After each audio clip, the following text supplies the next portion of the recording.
Assalamualaikum warahmatullahi wabarakatuh. Apa kabar ibu-ibu hari ini? Alhamdulillah sehat. Semoga sehat selalu ya, diberikan kesehatan. Terima kasih kepada ibu-ibu semuanya yang telah berkenan hadir di pertemuan kita hari ini ya. Bulan lalu kita udah bertemu, hari ini juga kita bertemu ya. Semangat ya, jangan lupa semangatnya. Oke, sebelum kita mulai materi kita hari ini, kita berdoa terlebih dahulu agar apa yang kita pelajari hari ini bisa menjadi baik kepada kita. Pada semuanya berdoa menurut keyakinan masing-masing. Berdoa dimulai. Selesai. Oke. Kita hari ini belajar tentang modul perlindungan anak, di mana modul di bulan lalu juga kita telah belajar dengan modul ini, tetapi dengan sesi yang berbeda. Di modul ini ada dua sesi ya kan. Di bulan lalu kita belajar tentang upaya pencegahan kekerasan dan perlakuan salah pada anak, dan di hari ini kita belajar tentang penelantaran dan eksploitasi terhadap anak. Nah, di bulan yang lalu kita sudah belajar tentang kekerasan. Apakah ibu-ibu masih ada melihat tentang kekerasan di sekitar kita? Ada? Oke, tidak ya. Udah kita jaga, udah kita mengurangi kekerasan yang sebelumnya ada, sekarang sudah kita kurangi ibu-ibu ya.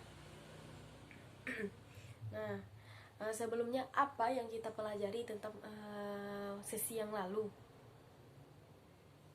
Ya, tentang kekerasan seksual, kekerasan fisik maupun kekerasan mental yang dilakukan pada anak, yang terjadi pada anak ya ibu-ibu ya. Nah, pada ini nah, untuk kita agar tidak terjadi kekerasan ya, seperti bulan lalu kita menjaga anak, menghindari dari kekerasan masyarakat atau kekerasan dalam keluarga ya ibu ya. Nah, hari ini kita belajar tentang penelantaran. Bulan lalu kekerasan, sekarang penelantaran. Nah, sebelum saya jelaskan penelantaran itu, apa itu penelantaran? Ada yang bisa jawab? Ibu. Nah, saya minta dua orang untuk menjawabnya. Ibu Susan, apa itu penelantaran? Oke. Nah, terima kasih Ibu Susan. Nah, Ibu Reni, apa itu penelantaran? Oke, terima kasih Ibu. Oke, terima kasih Ibu. Nah, coba ibu-ibu punya buku pintar kan?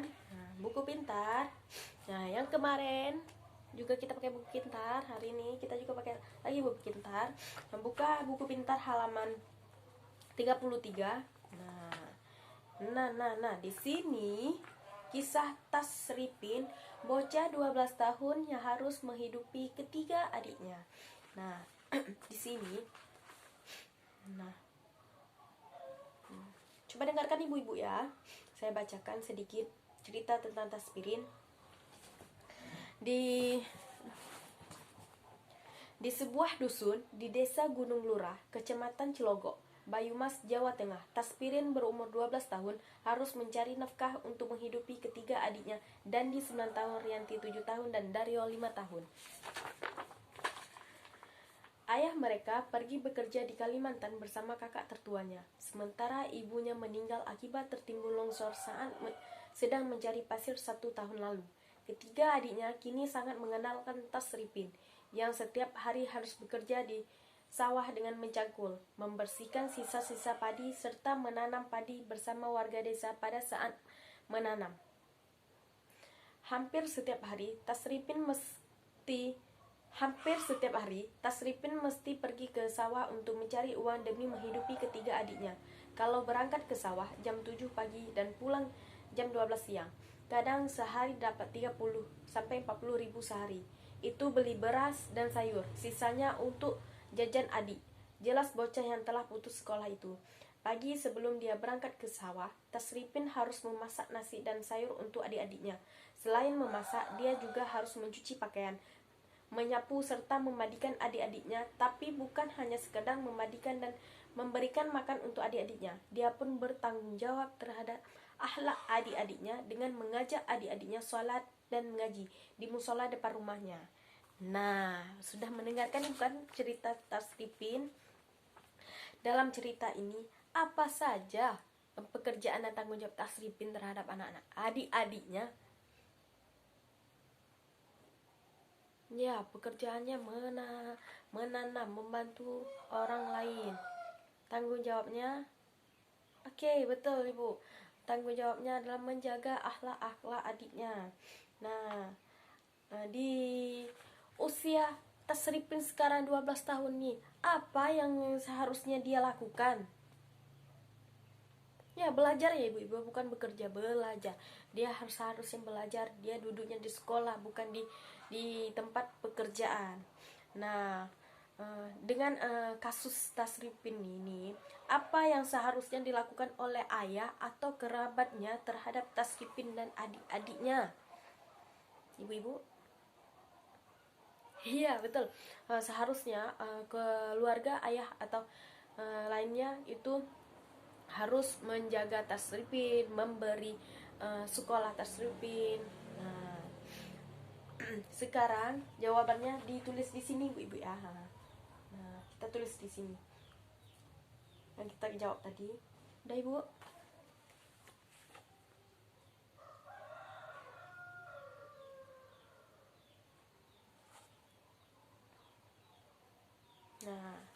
Nah, di cerita tadi bahwa Tasripin bekerja sebagai buruh tani. Tanggung jawabnya terhadap adik-adik adalah menjaga akhlak adiknya ibu ya. Ini jawabannya. Ya, yang kedua jawabannya adalah untuk apa yang dilakukan tersebut layak dilakukan oleh anak usia Tasripin?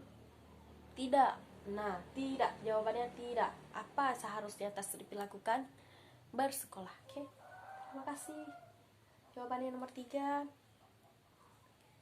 Apa yang seharusnya dilakukan ayah atau kerabatnya? Ya, memberi sekolah dia ya, memberi sekolah dia. Yang keempat, gak ada yang keempat ya, yang ketiga aja.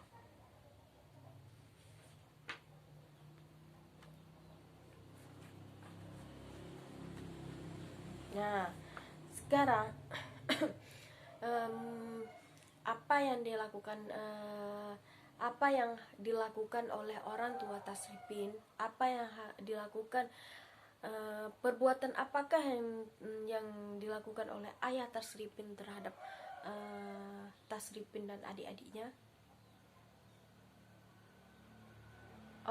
Ayahnya tidak peduli itu bisa dikatakan dengan penelantaran. Oke. Di sini adalah pengertian penelantaran anak, di mana penelantaran adalah tidak dilakukannya kewajiban dan tanggung jawab orang tua dalam memenuhi kebutuhan dasar anak, termasuk kasih sayang dan perhatian. Pengertian penelantaran anak, tidak dilakukannya kewajiban dan tanggung jawab orang tua atau pengasuh dalam memenuhi kebutuhan dasar anak, baik fisik, psikis, rohani, dan maupun sosial. Ya, dia kurangnya perhatian, dia kurangnya kasih sayang karena ibunya telah meninggal, ayahnya sudah merantau ya, berarti tinggallah dia dengan adik-adiknya. Berarti yang mempunyai kasih sayang adalah Tasripin kepada adik-adiknya, tetapi mereka tidak mempunyai kasih sayang dan perhatian dari orang tuanya. Oke. Menurut pasal 1 Undang-Undang 4 tahun 1976, anak terlantar adalah anak yang karena suatu sebab orang tuanya melalaikan kewajibannya sehingga kebutuhan anak tidak terpenuhi dengan wajar, baik secara rohani, jasmani maupun sosial. Nah, di sini anak terlantar. Kita tidak peduli terhadap anak, kita tidak melihat pendidikannya, bagaimanakah dia sehari-harinya, itu terlantar juga ya ibu-ibu ya. Makanya dari situ kita tidak boleh menelantarkan anak. Dengan cerita Tasripin itu dia butuh kasih sayang ya ibu-ibu ya. Nah di sini contoh-contoh penelantaran. Nah, bisa sebutkan ibu-ibu contoh penelantaran?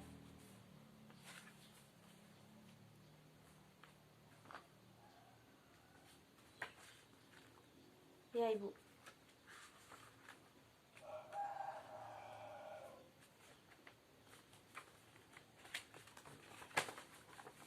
Ya betul sekali.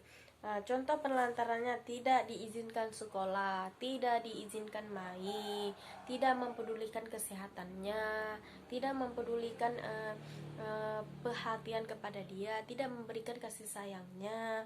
Nah itulah contoh-contoh penelantarannya. Untuk contoh-contoh ini akan disampaikan oleh teman saya lagi. Dari saya lebih dan kurang saya mohon maaf.